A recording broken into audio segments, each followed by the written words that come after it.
Welcome back. This is Urdizzle with a little Pro Tour action from week 129. Thought I'd walk you guys through what turned out to be some pretty solid rounds. And my bag for this Pro Tour is a little weird. I'll explain here in a little bit. So putters, I've got an Accurate Sticky Keystone, which I only use for throw-ins. My Accurate Windbreak Fuse, which is my main putter. Then the Accurate Windbreak Compass, which is essentially just a utility disc for me. Then the Accurate Windbreak River, a recent purchase with the blue. My Accurate Roll Explorer, I like that for the sticky factor on the ground. The Accurate Windbreak Musket, the usual. And the recent addition as well, the Accurate Glide Musket that's a glow. Got that from the new downtown course. And then the rest of these are pretty standard. Wind, Glide, Recoil, Roll Glide, Ballista Pro. And then my big boys, the Light Glide and the Glide Skip Ballista Pros. So some different colors, but a lot of the same discs. And you will see another disc that I accidentally forgot to take out of my bag, the Glide Wind Ballista Pro, but I don't end up using it. I just forgot to switch it out during round one. So I was somewhat fortunate because round one here, I did forget to put my Explorer back in the bag. I had put that Wind Glide Ballista Pro in there for, I think it was a daily tournament, but that was just not smart on my part. Luckily, it didn't come back to bite me because I didn't need either of them. So as you'll see here, the discs, the Ballista Pro, they're on the left middle row, and some of the other discs look different, but they're all the same disc. They're just different colors. I've been toying around with my color choices. So hole one, we've got Coyote. Hole two, and my play is just to play up over the top. And this was the first hole, and that was a little too close for comfort. I know the wind wasn't perfect for that to get up over the top easily, but I was able to get it up over just a little too close. All right, and then the second shot here, I always go river. The river, if you ever wonder why I throw a river instead of an Explorer, that's a good example where I don't want the overstability of the Explorer. I want something that'll just go straight as an arrow, and that is definitely what the river will do. So we didn't get the eagle, but we at least gave it a run. Then hole two, we shift over to Coyote hole six, and with the right to left wind of three, I go Accurate Glide Musket. This is actually, I consider this a pretty easy shot. The left to right winds, because I play the forehand, are a little bit harder for me because it does sometimes leave you a little bit short and to the right. But yeah, that one right there really didn't worry me at all. I thought I was pretty comfortable with that. All right, and then last hole in Coyote, we shift over to hole five.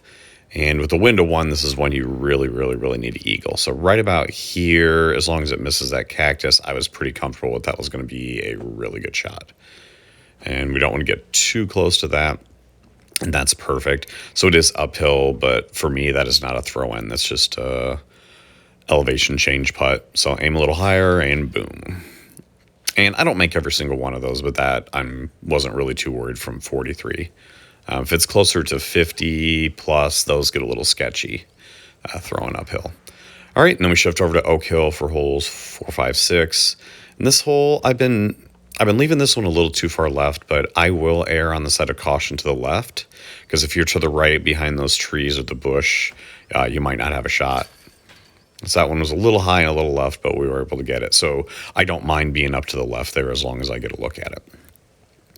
All right, and then hole 5 is Oak Hill 8 here, and I go with a tailwind of 2. I actually go forehand, because the backhand Ballista Pros, which is what I have in the bag, go a little bit too far. That was just perfect. No worries there. Inside putting range. Again, if you've watched any of my videos, you know anything inside 65 is going to be a putt range. So 51 is no problem. So we are cruising right along here. And then Oak Hill hole 1. So I'm feeling really good. Starting off with 4 eagles. Left right wind of 3 though. Slight headwind. This is not an easy wind.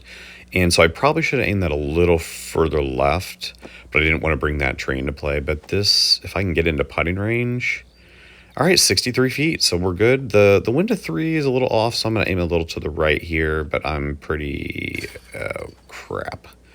Yep, just missed that one. That is a big miss. So I'm usually pretty good at adapting to adversity, but that one kind of threw me off a little bit. And then we transition over here now to Crow's Nest. And with a headwind of 3 on Crow's Nest hole 5, I usually throw a river here, but I'm not comfortable in a headwind throwing that. So I switched to musket, which I haven't done in a while. And that was an absolutely awful throw. So I am now 114 feet with a wind of 3. So I'm going to switch to my Keystone forehand and just stuck. So that was, from an awful tee shot, that was a very fortunate birdie to get out of that. But that's the reason right there I keep that Keystone in the bag. All right, and then into the cave hole, so crow's nest 8. I'm just going to throw my musket. If I was getting really, really greedy, I would probably go with my Light Glide Ballista Pro and go for an ace run. But I don't really see a point in doing that in round 1. I don't really want to miss this cave because this is pretty much a gimme birdie, and I just didn't want to chance it. All right, and then final hole, we go over to crow's nest 9. So this one I am going to get a little aggressive. I like to go recoil on this one because I want to get kind of up at the front end of this. Ideally, if I can get inside 160 feet, I can run it with my fuse, which is exactly what happened there. Sometimes you can get even as close as 146, 5, something around that range if you get right up to the front edge. And so we go forehand fuse and we hit it. That was... I'm just thinking back to that missed putt. That could have been a phenomenal round, but that one was still an 11.23. So it very easily could have been an 11.53, but we will take it. And I think that was close to the hot round for round 1, which works for me. And I don't have as many scoreboard clips here because the scoreboard, as you can see, is just all out of whack. But I was tied for the lead after round 1. And I never dug into why the scoreboard is all messed up. I just kind of play my rounds. All right, so we shift into hole 2. We start off on Lakeside, which right to left, tailwind to 3. This is going to be a really good one. And you see my bag has changed a little bit. The Explorer's in because I recognized I forgot that. And you'll see a couple other small changes. I forget which ones, but they're all the same discs, just different colors. All right, so off the tee, we go river. And with the tailwind, I'm not worried about getting to the pin, but I'm worried about going too far. So for this shot, this is actually one of the reasons why I have the Glide Roll Ballista Pro in the bag. And right there, that with the tailwind of 3, that could very easily go over. But right there is why I keep the roll in the bag. It's just, if that's a Light Glide Ballista Pro, that's skipping off the back end, and I am OB. But that, if you've never used the roll attribute, I mean, that's a good roller disc if I need it, which I don't use very often, but just being able to grab the ground like that is a phenomenal thing to have in the bag. All right, right to left 1 to 3. This is going to be a tricky one as well, but again, I've got the accurate roll explorer, so if I miss, it'll stop, but I guess the way to fix that is just to put it in the basket. So that works, but I like the roll disc there as well because when I miss, it'll just hit the ground and not slide into the trees. All right, hole 3 on Lakeside here. I'm going forehand, accurate wind, river, and I'm not ace running that one. That's just, I just went eagle, ace. There is no reason to run that one, none whatsoever. Not this early in the Pro Tour. All right, holes 4, 5, 6. We're shifting over to OWLWOOD. This is, I don't want to call this one a gimme because weird things can happen with that rock wall, but this is about as close as a gimme as you're going to get on this course. So easy shot, hit the pole. Yeah, that's just a fuse all day long.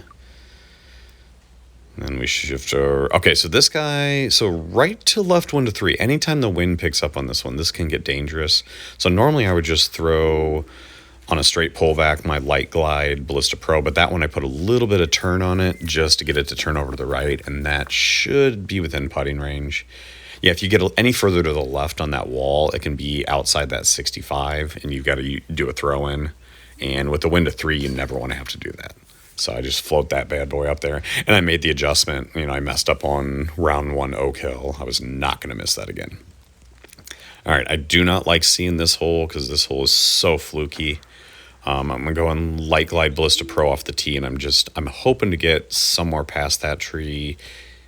Okay, that should work. Now, it looks like there's nothing here, but there's actually a back route just to the left of the pin there, right where that disc is going. See how wide open that is? And those bushes do not cause collision. So even though that looks like a dangerous shot, that's actually a pretty wide open path. In fact, that's where I try to hit most times. All right, KAHO backwoods. So now this one tells me that we are going to get some good ratings out of this. Anytime you can get COYOTE or KAHO backwoods or frozen in the mix, you're probably going to get, obviously you have to shoot well, but you're probably going to get a good rating out of it. This hole actually gives me problems, though. I figured out that I do need to kind of cut it a little tighter than I normally do, but a lot of times I'll end up to the right behind those bushes and have no look at it. But that one worked out pretty well. All right, hole 2 of KAHO Backwoods is going to be hole 8 here. And with that right to left wind to 3, if this was a normal, like, challenge the valley round, oh man, what a shot. I would actually run this one for eagle. But not happening in the Pro Tour. I'm just laying this one up here with my accurate sticky keystone, take the gimme birdie and get out. But not going to lie, that is one I really, really, really wanted to run. I probably would have switched, if I was going to run that, I probably would have switched to forehand keystone on that and just given it a full power run. All right, then we are ending with this. And again, I love to see this because this, although this has been some tricky wins, there's been a lot of wins at 3 this round. I feel pretty comfortable with this one. And I think all the whole difficulty ratings on this are 0. And so if you can get one that you can eagle, either this one or Backwoods hole 9, you've got a good shot at some nice rating opportunities. So yeah, so we went recoil off the tee, and then we went the glide skip Ballista Pro there and got the tree in the way, but I should be able to straddle to the side here without any issues. Perfect. So that was another really good round. Good scoring layout. Yes, we got quite the nice 11-27. So we're cruising along here after 2, and I'm pretty confident that I should be close to, if not the outright lead after 2 rounds, because those were 2 really, really good rounds. Again, leaderboard is all screwed up, but we'll take a quick look here as round 3 starts, where I was. And I played this one pretty early, like 5 or 10 minutes once it opened, but I'm pretty sure after I figured out I had a 1-stroke lead going in. Now, I didn't know that when I played this round, but all right, we are starting off with the beast, hole 9 at KAHO, and so there's no way I'm going driver. This is accurate glide musket all day long, and I'm perfectly fine with that being short. And 95 feet, I just have to make sure to give this enough. And leaner on the basket. That was that was fortunate. I mean, I had the power right, but I think it kind of leaked a little to the right on me. All right, and then we switch over another. Man, these are some hard holes. So left to right wind to 3 on KAHO 4, so I go with my glide skip, and that is actually a really good skip, really good shot. I'm a little worried about the wind here, but I'm going to kind of get aggressive on this shot. I'm going to go accurate wind musket, and I'm hoping that wind to 3 will kind of batter it down a little bit and give it a run. And that is way, way, way too high, and that was not a good shot. Wow. I'm going to go with the same disc, but I'm going to aim a little higher. And that's also long, but that's better. Yeah, in hindsight, I probably should have gone river on that one, but I decided to get a little aggressive because honestly, with that headwind, I didn't think it would go that far, but obviously I was wrong. So we switch over to this one, and I'm going aggressive. This is the Pro Tour. You don't win Pro Tours by being safe, so I'm going right through the trees, and that is an absolutely perfect shot. And a lot of people say, well, I've done that shot before. I'll do that in a daily. To do that when you have a second round, going into the 3rd round lead of a Pro Tour, it takes some balls. I was not going to do that, but I'm like, you know what? That is how you win these. You have to be selectively aggressive. And so I went for it, and it most definitely paid off. Now this hole, another one, selective aggression. I could probably be aggressive and go for like the skip ace, but there's no point in doing that. I mean, I feel like I got my stroke back on hole 3 that I lost on hole 2. So I'm kind of good where I'm at. All right, so the second hole of harrowing here, hole 5, we're switching to the hole 9 par 5. And a tree leaner, which I actually don't mind those. So I'm outside, so I can go forehand here, which we're going to go forehand musket, as long as you make sure you can kind of see the invisible tree there. As long as you straddle to the point where you don't hit it, it's not going to come into play. No leaf collisions. So that one should be parked or really, really close to parked. Yeah, that's no problem. Yep, so that I've actually been switching to backhand on this hole because it's given me a couple albatross looks. Ever since they nerfed the light discs, I don't get a lot of the elevation, so the forehand just doesn't really work for me anymore. All right, switching over to this guy. I'm going to throw my glide. Oh, no. No, no. Missed the tree, missed the tree, missed the tree, missed the tree. Whew. That was lucky. I probably should have gone recoil, but yeah. And I was a little high on that one. That was really fortunate to avoid the tree trunk on that one, but we will take the eagle and run. All right, and we've got, I'm liking the ratings opportunities here. So we have KAHO, we've got now COYOTE. Again, if I'm seeing these, this is another really good rating opportunity if I shoot well. So hole 7. So I gave away that one on hole 2, but I think if we can finish strong here, we should have some good stuff going on. Let's see, what are we going to get for hole 8?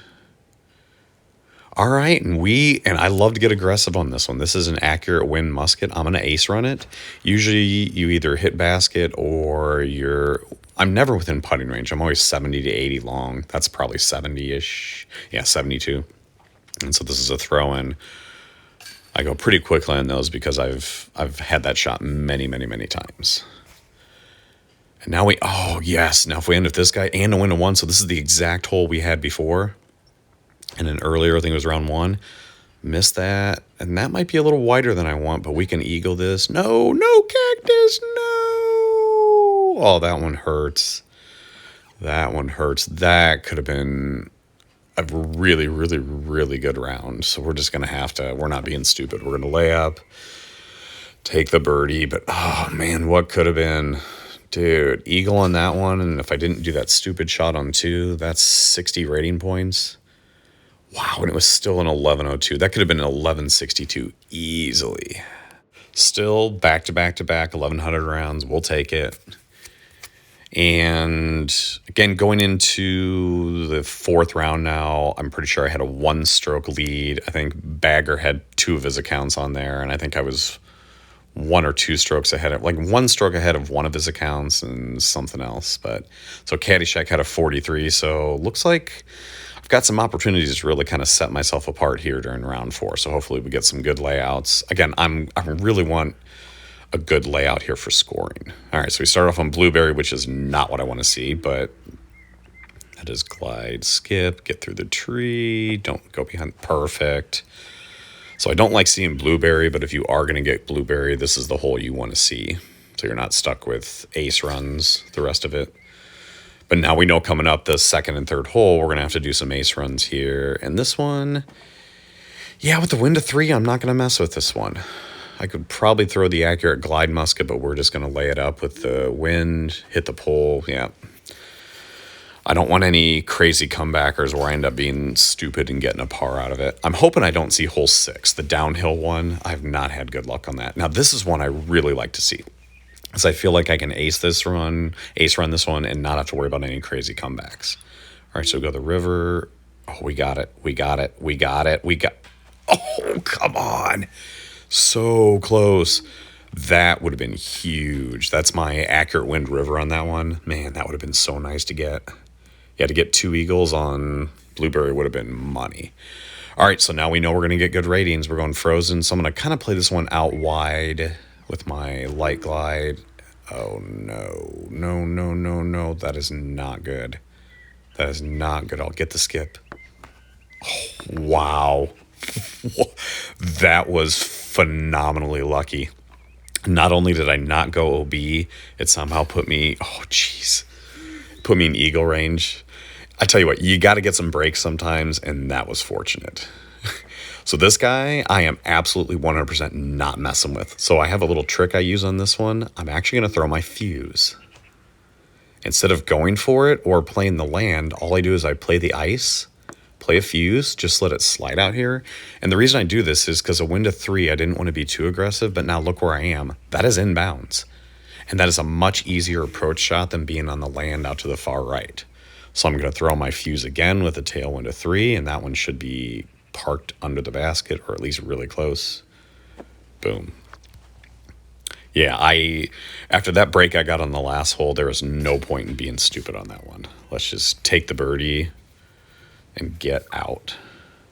All right, and then this one, it's a pretty easy hole. And you notice I did switch up the colors for the text because white on this course and having the white text just didn't work. So I've used purple and yellow, just kind of depends on the hole.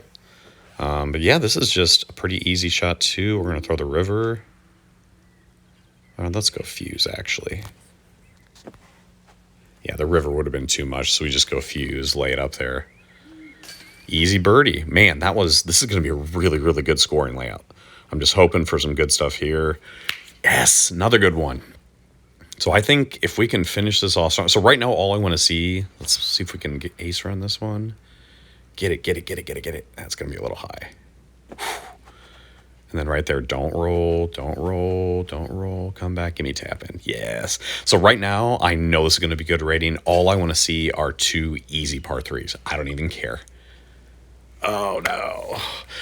All right, so we had this one round 1, and I went recoil. I am most definitely playing this a little safer. I'm going musket. I will be happy with the birdie. Oh, we got a really, really, really good skip. No, we're gonna run this one. So it's still the forehand fuse. I got to aim a little higher. Oh, this would be super bonus if I can get this one. Oh, we got it. We got it. Oh, hell, that is clutch. Give me an easy hole, easy hole. All right, I'll take it. This for me is a super easy hole. I'm going to throw a recoil way, way, way high. I have an ace video coming out where you see me use a light fade to ace this hole. And now sit, don't do anything. Oh, that is most definitely 1100. I think that might be the best one of the group. Let's see what we end up getting. Again, that frozen was the difference. All right, so we finish off with a 13 under. I did see a couple 12 unders and one person, I think Bagger on his alt account, shot a 14. But I think we got it. So yeah, an 1137 round 4, finished off all 4 rounds, 1100 plus. And I know we still got some players that like to play all 4 rounds that last day, so there's no guarantee, but man, that was 4 really, really, really good rounds. And checking in on the leaderboard at various times over the last couple of days, we had a couple of funny occurrences. So first time I saw this, I saw the back-to-back Bagger. So Bagger's main account and his alt account, one of them was a stroke back and the other was a little further back. But I'm like, man, I got to beat this guy twice. And then even funnier was today, I then see, not only do I see Bagger twice, I see Kyle twice and Lonely Belgian. So it's like, I got to beat these guys not once, but twice going into this last day. So at least I know that going into the future, that's a little Wild West going on here. So in the end, though, I was able to hold on for that one-shot victory. And as we take a look at the final Pro Tour results, personal best 1086 rating, which should put me second behind Belgian overall. 12,000 participants. Just really, really, really good tournament. And I honestly don't have an exact count, but I think this is my 17th Pro Tour victory dating back a while. I've been playing this game a long time. So I was surprised I hadn't seen this in a while. The 500 experience and 1550 coin. And they offered me a couple sweet discs. And I think we're going to take that little froggy, getting froggy with it. And so, yeah, so there's my profile at the end of the tournament. So got that 1086, which is quite a few rating points higher than my personal best, and creeping up on some other milestones. But yeah, so hopefully you guys enjoyed the Pro Tour video. Again, that was by far my best Pro Tour rating wise, and it's not even close. I just caught fire and I still only won by 1 stroke. So hopefully you guys enjoyed it, and I'll be back later with my next video series, which will be the forehand series, how that evolved and how I use forehand throw-ins. So thanks for watching.